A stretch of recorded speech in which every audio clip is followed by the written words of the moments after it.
thank you so much for joining us. It's Tuesday, and I'm so excited to have Justin here with Open Letter Marketing and explaining about how marketing has changed in the last couple of years and some really cool things that Justin's company Open Letter offers on ways to continue to target and touch people even after the direct mail postcard has gone out.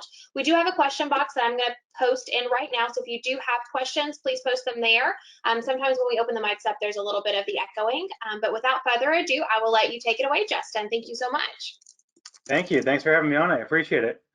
So for those that don't really know who I am, in addition to Open Letter Marketing, I am also an investor up in the Boston area. So basically the way that I set up Open Letter Marketing is everything that I do in my investment business, all the marketing that I take place in my own business, I test it before I start offering it to my customers in Open Letter Marketing.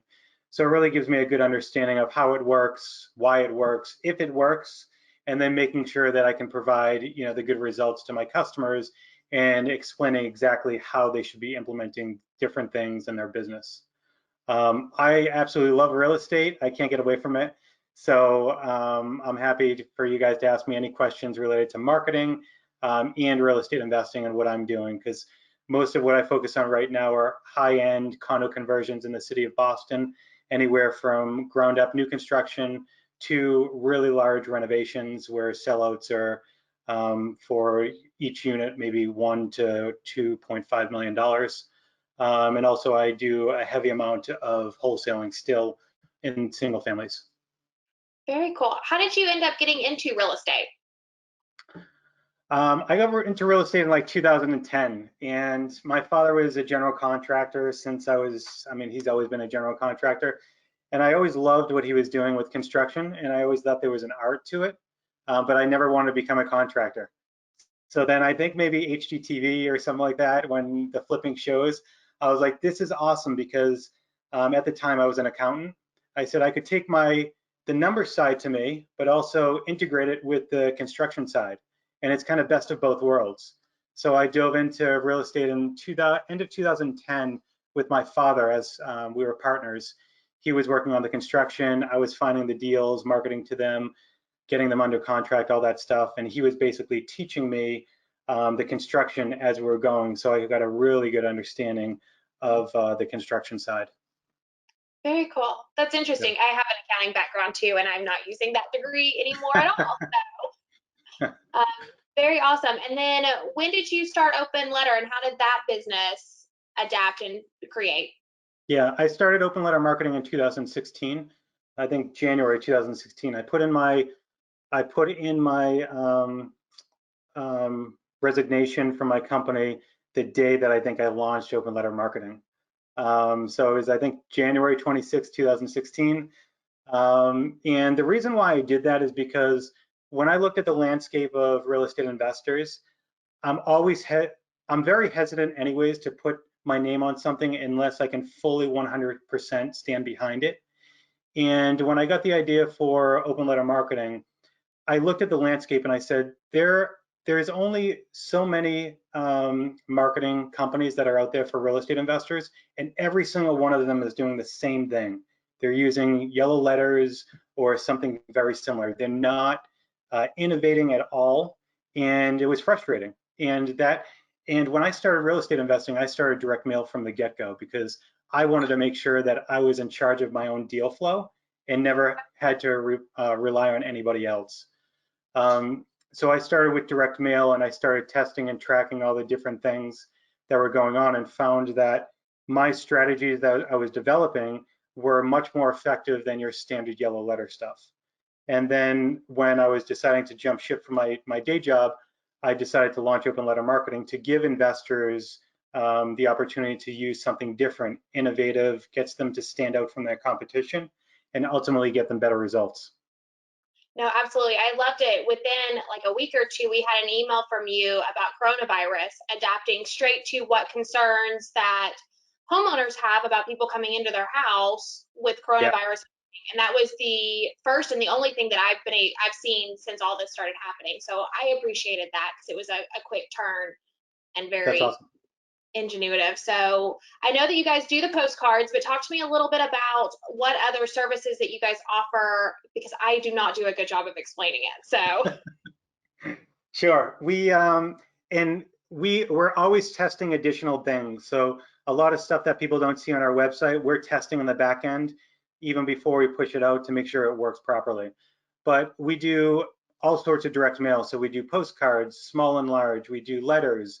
We do trifold flyers, which we've designed and innovated ourselves, where it doesn't have an envelope. It's just a parchment piece of paper, tri-folded with a little label on it, so it can go through the mail stream that way without an envelope.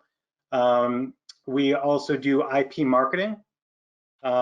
We do ringless voicemail, and we do skip tracing, we do list services, we do list scrubbing, and in the next month we're pushing out a lot of really, really cool software that I'm like beyond like excited, because I've been working on this stuff for over a year. And some of them are like list and marketing management systems, which the software is amazing. You can manage all of your leads, all of your marketing. You no longer have to like figure out if you get a bunch of returned mail. You got to put them into a spreadsheet, take them off your list, skip trace them, add them back to your list. It does it automatically for you. We're coming out with like a new returned mail service, so you can just scan your barcodes in with your webcam, and it will download you the CSV file of all the properties, like super easy. So you don't have to write everything. because I have a stack that's saying I'm going to Yeah, get too I much. mean, everybody does. I got, stacks here. Yeah. Exactly. So literally, you just scan it in. It's really quick, and you just press a button, and it downloads all the return addresses for you. And when does that come out? I can't wait. So it's already working now, but we need to get. It only works if you use open letter marketing, because what we're doing is we're basically saving all the information that you're giving us, the property address and mailing address. And so when you scan it in, we can locate the property address. So that's going to be launching June 1st, and we're already backlogging all of our stuff. So if you mailed with us back in May, you can still scan and it'll come off your list. Very cool. I know that I have some students right now that are like jumping for joy. I can feel their like hands clapping about that one. Yeah. Talk to me about, is it AP, the internet marketing? I'm horrible at explaining that when I'm trying to tell people about what that does and why it's Yeah, so yeah. great. Okay. So IP marketing is essentially identifying somebody's IP address of their computer. And then once you identify their IP address, you can then start targeting them with banner ads. Okay, so if they're visiting different web pages, those little banner ads that come up, your logo or your banner ad will actually show on their computer. So the way that we work that, and everything too that we have, there's always a strategy behind it, and there's always a tested strategy that we do. So with IP marketing, and we can pull IP marketing, IP addresses from your just lead list, okay, by someone's mailing address. We can generally locate about 60% of those addresses with IP addresses, because a lot of people, maybe they're older, they still don't have computers. Other ones, they have different, they might not allow you to see what their IP address is. So we can generally match up to 60%. Once we identify the IP address, we tend to want to target them or hit them with 10 impressions a week before and a week after your mail hits the prospect. Okay. And the goal is to get them to see you online as well as in their mailbox. And those types of layering strategies, whether it's IP marketing, ringless voicemail, text messaging, in addition to direct mail, is all about building your brand. Because at the end of the day, you want to build your brand, so when somebody sees your logo or some identifier of you, they're going to remember you when they do have a need to sell. Because again, selling is all about time and circumstance, and you might not hit them exactly when they need to, but you want to be the first person they remember when they do need to sell. Very cool. So the investor, the average investor doesn't have a big, they may have a website, but they don't have a commercial, they don't have all this kind of stuff. So do you help develop some of the banners that come across, or how does all that roll in? Yeah, for IP marketing, you're asking? Yes. Yeah, yeah. For IP marketing, basically it's just a static image and it goes between two different images, and we can create it in-house. We have a couple of different options that they can select, and we can just put their logo in and replace it with what the existing logo is, or we can custom create one for them. So we can do it all in-house, so they don't have to do anything like that. Very cool. And to run the IP marketing, it's not super expensive, if I remember correctly, from when we were talking. How much does that run? I think it's 20, don't, it's somewhere around $26 per Okay. 1,000 impressions. Okay. Okay.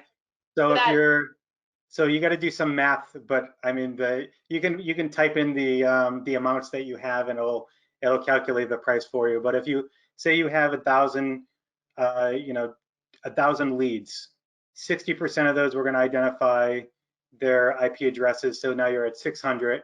You want to hit them 10 impressions the week before and the week after. So that's 20 impressions per 600 people. So you have about 12,000 impressions overall. So it's really 26 times 12 gives you your price for that. okay. Yeah. Very cool. Okay. So not super expensive when you're breaking it out across everything. So for the investor, what's the strategy? Because so we've got the IP impressions, we've got the direct mail piece, we've got some ringless voicemails going out and some text messages Yeah. going out. How do you structure all that, or how do you recommend structuring all that? So even before structuring it, I would say the pro if you really want to hone in on marketing, I would say understand what your leads are, and understand the quality of the lead. And when I say that, I'll give you a couple of examples. So if you have a lead that's on an equity list versus maybe a tax delinquent or driving for dollars lead, right? There's a difference in quality. Generally, for me, just equity leads are like lower quality. Driving for dollars, tax liens, those are higher quality. But now if I am able to identify, okay, this leads on equity, tax lien, driving for dollars, absentee, right? Now when you start stacking leads, it's like, okay, this is like a whole new bracket, a really high quality lead. So I identify, my different quality of leads, and again, like my system, that lead system that I was telling you about that we're coming out with does all this for you. Because again, I see a issue, I see a need where real estate investors are not marketers. So I want everybody to be a marketing pro and be very efficient with their marketing spend, because spending money on marketing is scary, especially if you haven't done a deal yet. And you're like, all right, I'm spending this money. Where's the deal coming? So for me, I spend more money on my higher quality leads and less money on my lower quality leads. And for my high quality leads, I will do a layering strategy that includes, I'll send them direct mail. One day later, I'll hit them with a ringless voicemail. 7 days later, I'll hit them with a text message. 8 days later, I'll cold call them. And then 7 days after that, I'll send them another text message. And then the cycle repeats after that, direct mail and so on and so forth. But for my low quality, I might just send them with either like a postcard or a ringless voicemail or a text message, so that I'm not spending a lot of time or money on them. Okay. Very cool.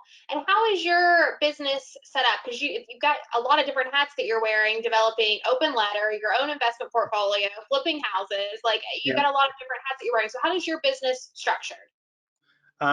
So on my investment side are both different businesses Let's do or both. everything. But so for open letter marketing, we have about 14, 15 people in that company that do various different things. I have managers for other stuff. I have IT professionals for the stuff that we're building out right now. So I'm kind of, more on the review side, top level, talking to lots of, new customers and people like yourself that have coaching programs and students and all of that. So that's where my time is spent on open letter. On my investment side, so right now, on my wholesaling side, I have 2 acquisition specialists. So I manage all the marketing, what's going to go out. I work with my team to make sure it goes out. My acquisitions people will go out and go on the appointments, get deals right before we get locked up. I review, approve, and they go forward and get the deals locked up. Any development deals that I do right now, I partner with other either investors or like general contractors, but mostly investors now, because the projects that I'm doing are like, the rehab budgets anywhere from $1 million to $3 million. So they're really long-term projects that take anywhere from like 12 to 24 months that I just don't have the time, unfortunately, anymore, even though I love construction, to really manage that. So I just leverage other investors that I'm comfortable working with. Very cool. And do you mind me asking how many wholesale deals you have every month on average and how much marketing you're sending out for those? Yeah, it varies. I mean, up until this year, it was basically myself, and every now and then I have an acquisitions person.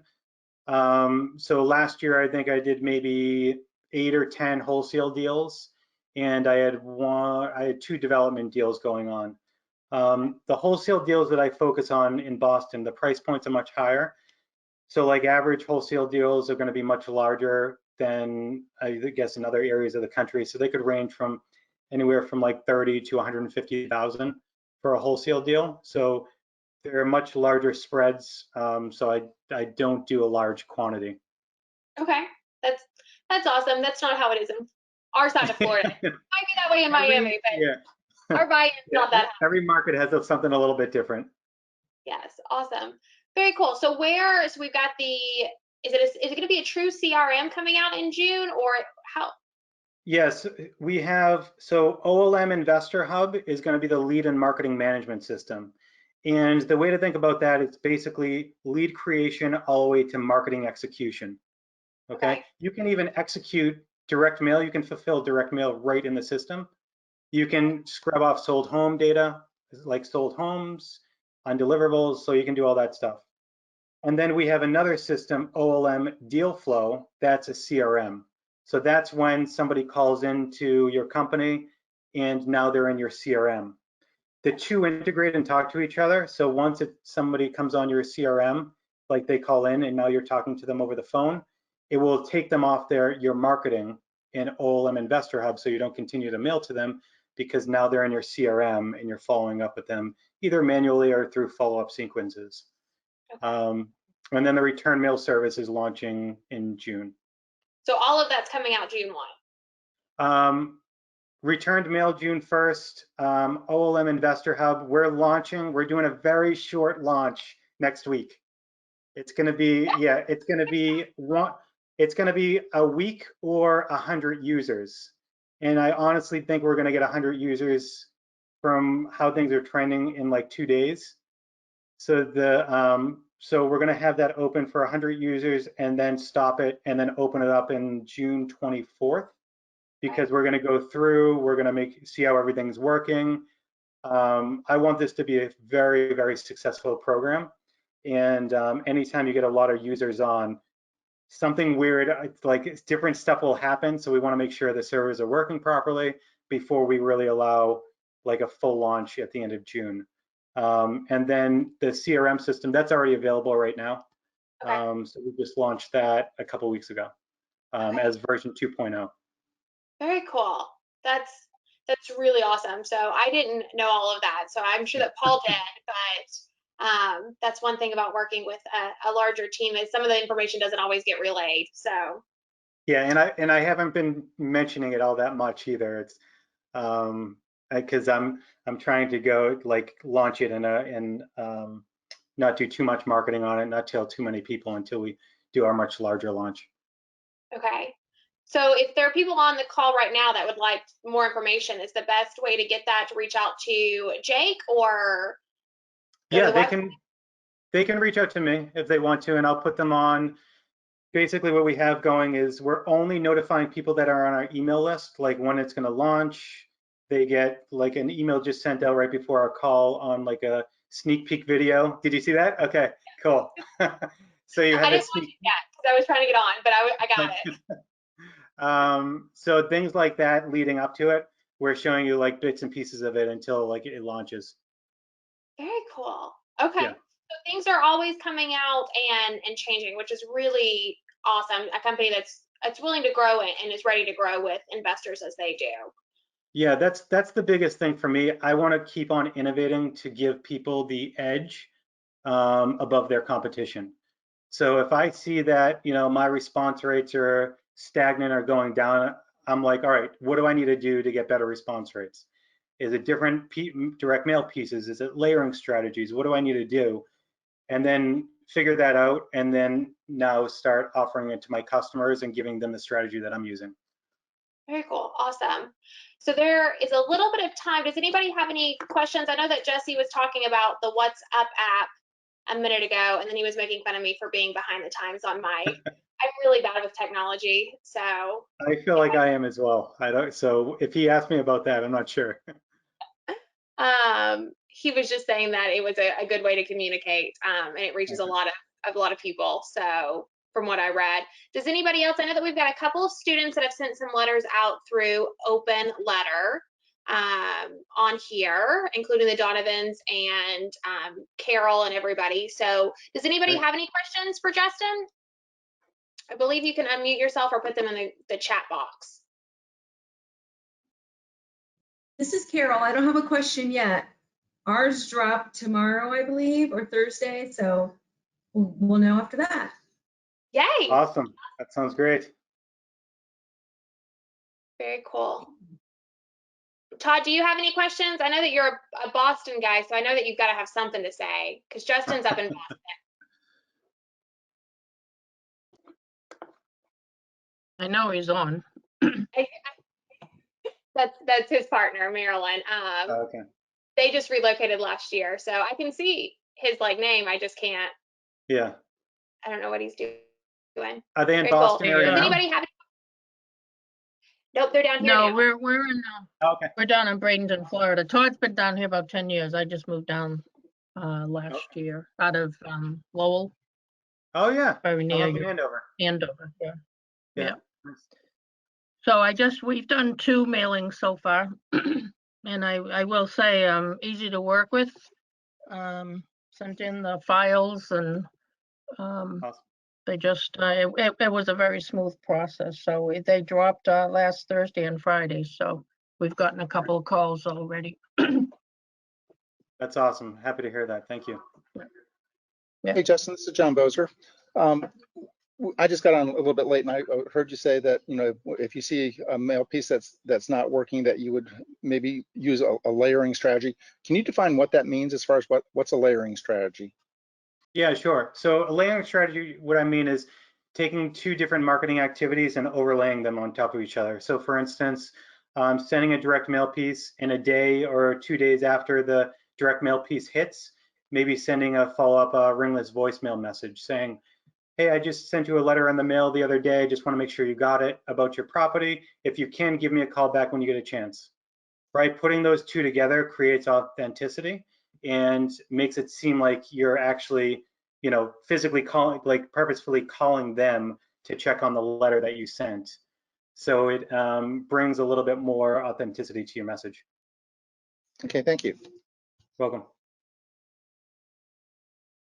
Jesse would like to know, what are some big things that make you stand out, an open letter stand out against the rest? So I would definitely have to say marketing, our ability to understand marketing strategy and innovate. Like I mentioned, always trying to figure out what's new, what can we do differently, how can we approach sellers, what's happening in the market, the shifts, the technology, all of this stuff we're taking into account and thinking ahead of where people are thinking that they need to go. So a lot of the technology that we're creating, a lot of investors don't even know that they need it or know that's even possible to do. And that's the stuff that I like to do, is really reinvent certain things, whether it's technology, direct mail. Like for instance, we're working on I'm testing QR codes, and not just the simple QR codes, it's actually augmented reality. So when somebody takes their phone and scans their phone just with the camera app, you can scan the letter. It'll actually pull up a video right in their phone, and you can talk to them. And you can say, hey, my name's Justin with JS2 Homes. We buy properties in this area. If, whatever you want to say, and then they can actually click a button, click below to give me a call, and they can click on the screen and it'll call me right away. That's cool. Yeah, so stuff like that, you know, the new technology and just a different way to get out, get away from what your competition is doing. That's really where we strive to make sure that our customers can get really good results. Very cool. I believe Jesse's saying, how quickly or what have you monitored for your return on investment? How quickly it takes to get money coming back in? That's so difficult. That's so I wish I could tell you, but honestly, I always tell people prepare. So if you're new to marketing in general, whether it's direct mail or anything else, understand you're going to be very uncomfortable because you're going to be spending money, especially if you're doing marketing activities that you're spending money, right? There's other stuff, cold calling, you can do more, spend more of your time to do it, but expect to be uncomfortable if you're going to be spending money, because I always tell people, assume that it's going to take 4 to 6 months or 4 to 6 touches before you start getting seeing a return. And really, it varies so widely because it's based on time and circumstance, and it's also based on the investor themselves, right? Their investment strategy, and also how good they are at closing deals. So I knew when I started, I lost out on so many deals. And it took me, I think, 6 to 8 months to get my first deal off direct mail. But I like sucked at talking to people. And now you give me those same people and I'll close like 5 deals in 1 deal that it took me back then. So it really varies on kind of conversion rate if you're looking at conversion rates. Yeah. And what you're targeting. And I mean, we talked about a little bit about Yep. that at the beginning of, if you're targeting a probate list that has very few, but they most likely need to sell, versus a high equity list that is targeted, they have equity to make a deal happen, but they don't necessarily need to. So Yep. Yeah, and that's where the list quality, the quality of the leads, and depending on what you're mailing to and what you're spending and focusing your time on, that's why it's so important, because the goal is to reduce people's like marketing spend, but increase their ROI. That's the whole goal of the program. very cool. Okay. So one last final thought or tip that you can give a new investor, either using open letter or a new investor, period. Any form of marketing that you do, whether it's open letter or anything else, the #1 most important thing is being consistent. You can send the worst marketing material, but if you are consistent, I guarantee you'll get a deal. Consistency is just absolutely huge. I can feel So that's Paul jumping right now. what's that? Paul says that all the time. Just be consistent. So I can feel him like just jumping right now. So very cool. Awesome. Well, thank you so much for joining us. And Paul's texting me saying, yes, listen to Justin. He's right. I'm driving, or I would get on. So he completely agrees. So thank you so much for joining us and talking to us about open letter. We have been sending out Jake's contact information because I couldn't figure out the affiliate page. So that's my fault. I'll get on that. But we've been sending out Jake's contact information almost every day, I feel like. So thank you so much. And I appreciate that. Thank you. anybody would like, I'll send out a follow-up email to this chat with his contact information for the people who are not already using open letter. But thank you so much for joining us. Thank you. I appreciate it. This is great. Yeah.